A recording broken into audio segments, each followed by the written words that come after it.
as it seeks to design and construct solutions for human and infrastructural development. The engineering profession is majorly guided by principles of maintaining international standard and specification. But recent happenings in Nigeria, such as persistent building collapse of the national grid, proliferation of quacks, and heavy reliance on foreign-made machines and experts, have come to question the capacity and, to a large degree, integrity of many Nigerian engineers. There are many professional bodies ensuring that rules and regulations of the profession are adhered to, but how much their guidance, monitoring, and regulations are bringing to upholding professionalism and excellence in service delivery. On the spot, we'll speak to a head of the major body saddled with the responsibility of not just training, but also regulating engineering practice in Nigeria. I am Joseph Utsen. Welcome to the program.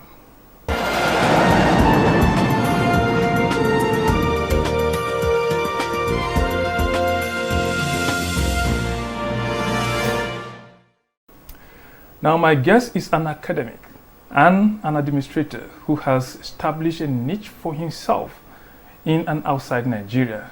He holds bachelor's and master's degrees in engineering, PhD in agriculture and bioresources engineering, and will surge on to the rank of professor. He attended several academic and professional courses in countries like Israel, France, India, Japan, USA, UK, and Brazil to enhance his professional services. He is also a registered member of many professional bodies, including Nigerian Society of Engineers, Council for the Regulation of Engineering in Nigeria, and Nigerian National Committee on Irrigation and Drainage, among others. My guest has held leadership positions in the over 34 years of his academic career, such as Dean Faculty of Engineering and Deputy Vice Chancellor Administration, ABU Zaria, Pioneer VC of Alvan Ikoko University of Education, Owerri, and Pioneer Vice Chancellor of Capital City University, Kano. He is also former Executive Director, National Agricultural Extension and Research Liaison Services. On the spot is President, Council for the Regulation of Engineering in Nigeria, COREN, Professor Abubakar Sadiq Zubair. Welcome to the program. Thank you. Good to have me. Okay, the engineering profession over time has played a very essential role in human and infrastructural development. As a matter of fact, people have argued that even God himself was an engineer, or is an engineer. Now, how proud are you about the practice in Nigeria? Thank you.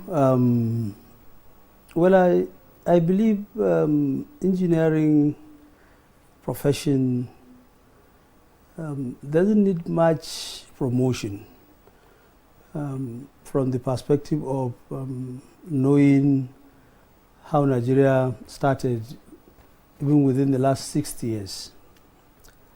I'm sure if you look at all facets of life, you see that engineering has indeed changed the landscape and the well-being and the comfortability, the opportunities of this country and its citizenry. If you want to take specifics, you look at the infrastructural advancement we have made in terms of services and in like health sector, educational sector, the banking sector. To say the least, you realize that we have migrated. Anybody who is 60 years above in this country, we will agree that engineering has made an impact positive one in changing the way we even think. Of recent, I'm sure you will agree with me that what we had in 2000, the COVID, was a challenge for the entire humanity. But again, that also became an opportunity for engineers to bounce back and change how we do things. I'm sure anybody watching this they will be having questions for you. Sure. Now, why have you not done this? Why have you not done that? What is that policy that you think good. hinders you? I will try to answer this in the three segments of engineering. The upstream segment of engineering is the educational segment. In this country, you will see that the country has invested a lot in creating access to engineering, technology, and TVET education. We have about 64 universities that offers engineering, about 636 programs in the universities. We have 146 polytechnics that offers more than 200 technological programs at HND and OND level. We have 30 monotechnics that offers the same. And we have about 26 technical colleges that offers, at the TVET level, at the artisans and the craftsmen level. But put together, this is the ecosystem of engineering at the educational level. But if you know... Which is enough to produce quality engineers. But if you now review the capacity and capabilities of these huge ecosystem that we have invested in, you see a systemic erosion in terms of equipment, in terms of the content, in terms of the quality of teachers. So it's erosion we are getting if you take 40, 50 years back. And gradually it's a policy issue. I'm sure you are very familiar with what we call the dichotomy issue. Many of us in Nigeria now are having fashion that our children should go to university. That middle cadre, that skill-oriented, hands-on professionals is becoming moribund. There's a dearth of that. You see, everybody is passionate about degree programs. And if you know the indices that create a GDP in a country, it is this middle cadre that creates entrepreneurs, that creates self-employed workforce, that really creates the rural economy. And engineering happens to be at that level. But we are losing ground in terms of equipment, teaching facilities that will respond to the global standards of the engineers, the technicians, the technologies, the craftsmen, and the artisans. So if you take this first segment, like I said, the subsector of education, you analyze it critically, you see that there is erosion of, I won't say political will. Different government comes with different policies. Sometimes we bounce back, and then we derail again. Now, when you take the mid segment, after graduation, you now have what we call the engineering graduates. Right from the NYSC, where we have been challenging and advocating and insisting that engineers must be posted to relevant engineering and allied organization to serve. Just like their counterpart in the medical sector, in the pharmaceutical sector, in other sectors, we have not succeeded in that completely because, again, issue of policy. You find often that engineers, very brilliant engineers who has the capacity, potential, will be sent to secondary school to go and teach. So we have what we call low retention.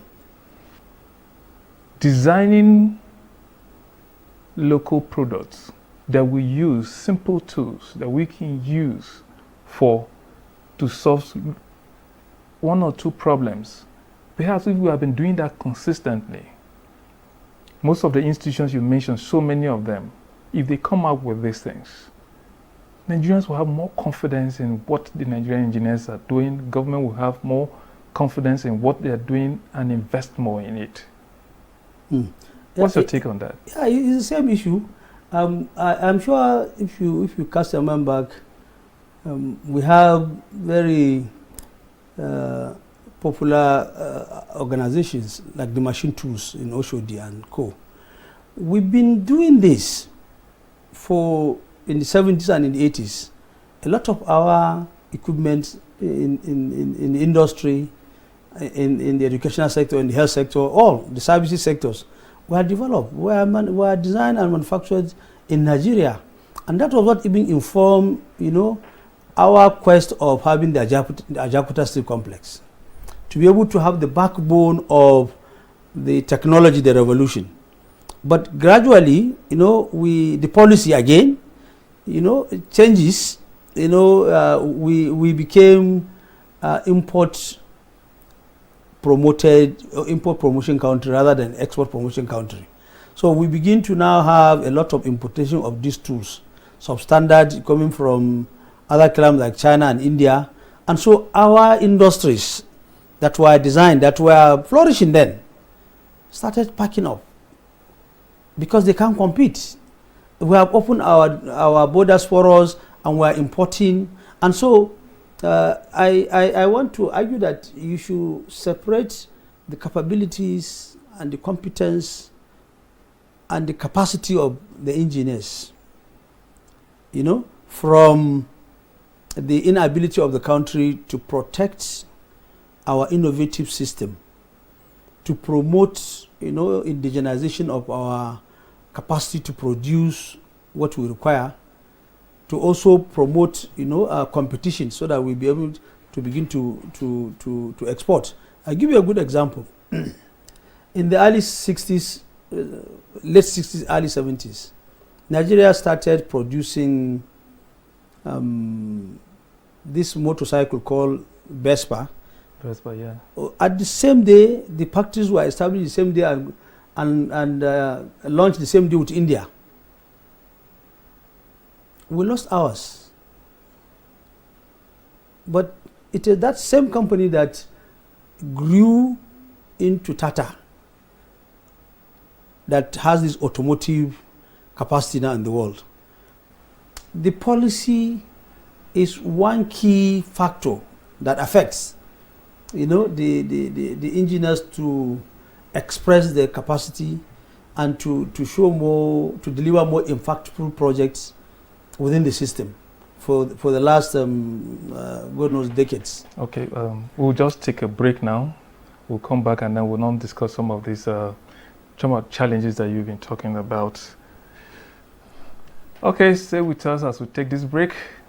Don't go away, we'll return soon.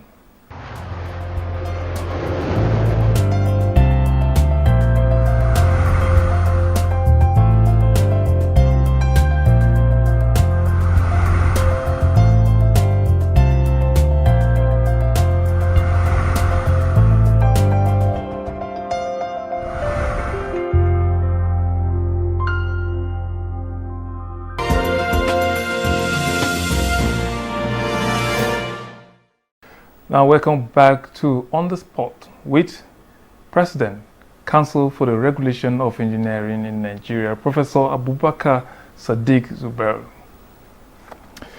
Okay, Prof, we're talking challenges. You have done a lot in the agricultural sector. You have equally headed a very strong institution in the agricultural sector. Now, a lot of people have this, experts, I've heard economic experts, agricultural experts speak on mechanization. I spoke earlier about simple tools for the ordinary farmers to understand the tool, to be able to use it effectively. Now, you headed one of the major agricultural institutions in this country. Do you buy that idea? And if you bought that idea, how much of did you invest in this so that Nigerian farmers will have tools that will assist them to improve production? Thank you. I believe in the agricultural sector, we have the capacity and the competence, national capacity and competence. I can say this to you because I know the research institute we have in that sector. There are 14 of them that are oriented along the commodity lines. I can tell you income, if you know income in Ilorin, for the agricultural mechanization and machineries. You go to income for the last 40 years, there are prototypes that have been perfected, let me use that word, but they are on the shelf, ready to be uptaken by the private and the commercial sector. But again, the policy of the country did not allow income to have what you call special vehicle, purpose vehicle, that will allow these prototypes to be patented, to be repackaged for commercialization, to identify, a private sector, whether within the country or outside the country, for what we call the mass production, and then for the utilization of it at home and the exportation of it. This is a component that is lacking in our country. If you take Firo, Oshodi in Lagos, this is another research institute that has to do with the manufacturing sector, issue of packaging, canning, and other things. They're supposed to be utilized to assist the manufacturing sector in packaging a lot of agricultural and agro-processing products that will serve, and we can also export. Again, that aspect of policy of, from the R&D centers to the market to produce, translate the research prototypes into what we call products for commercialization and for exportation. Again, that policy, it doesn't seem to work in this country. I can't have you in the studio without talking about building collapse. Nigerians are very concerned about that. We see that persistently, and at this stage, we keep wondering why so much, even here in the capital territory. Are you concerned yourself being the head of Koren? Sure, we are very disturbed, and even though the building, what we call construction sector, we have different sectors in engineering. We have the power sector, the communication sector, transport sector, the aviation sector. But in this case, the building collapse falls under construction and building sector. Now, within this sector, we have a system, an ecosystem that we call FORBEN, Forum for Regulators of the Built Environment, where you have Koren, you have Kobon, the Council for the Builders, you have ACON, the Council for the Architects, you have SATRO, the Council of the Surveyors. We have about 7 in that sector. And so when you have a building project, you find that all these specialists will come and have the rules. But of course, the engineers in that group, essentially civil, structural, mechanical, and sometimes geotechnical, they are the one that will design. Of course, the architect will design the building with the aesthetic. But the most fundamental culprit, it is aspect of the engineers, the structural design. Yeah. Now, normally, what we call quackery, which you mentioned, and what we call the regulation, which Koren does, that if you are not a registered civil engineer with Koren, or structural engineer, or geotechnical engineer, or if you are on the road and bridges, highway engineer and transport engineer, you are not permitted to design such structures. Because in every design, there must be what we call the seal and the stamp of that engineer that designed and permit and approve that design. Now, usually what we have in the building sector, these experts that I mentioned to you, often they do what they are supposed to do. Sometimes we get quackeries. The clients, if you are an expert and you want to deliver your service and they are not ready to pay you that services, they will look for a non-registered person. They will look for a quack. They will even look for sometimes, often, not even a qualified person. I know why I ask you whether you are concerned. After doing all this, at the end of the day, your supervision, your monitoring, your regulations, and then you now see a building go down. Perhaps, consequences. Because if you go there and you say, oh, we did this, then at the end of the day, maybe the developer went and employed a quack to come and do that. You leave it to the developer, allow him to take it with the security agencies, and then they settle it out there. But the image of the engineering profession in Nigeria is there. Pursuing sanctions. Yes. You should be doing more. Yeah. So that consequences will be there. Thank you. I totally agree with you. See, the process we have is that when you have a building site, there is what we call ERM, Engineering Regulation Monitoring Committee, in every state, including Abuja. These are people that are inaugurated with the governor, with the police, with the immigration services. Engineers of different professions will come and stay in that. Now, in the building sector, we also have our colleagues from the COBON, from the ACON. We usually try to monitor and supervise.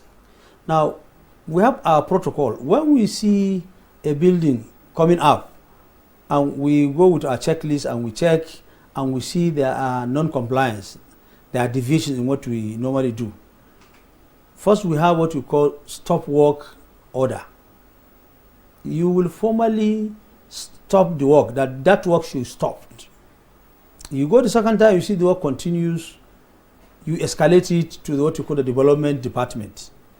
And then up to the point where you will now, ban the developer and the experts, all the workforce from even going to that site. Now, if this thing persists, then you will now report. That we have a committee in the current that we call investigation panel for registered engineers and technicians and craftsmen.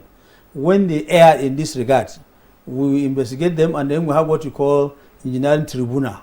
They can be sanctioned, they can be suspended. In the law of current, if you have a non-qualified person getting involved in this, their own case is very straightforward. You just apprehend them, hand them over to the police for prosecution.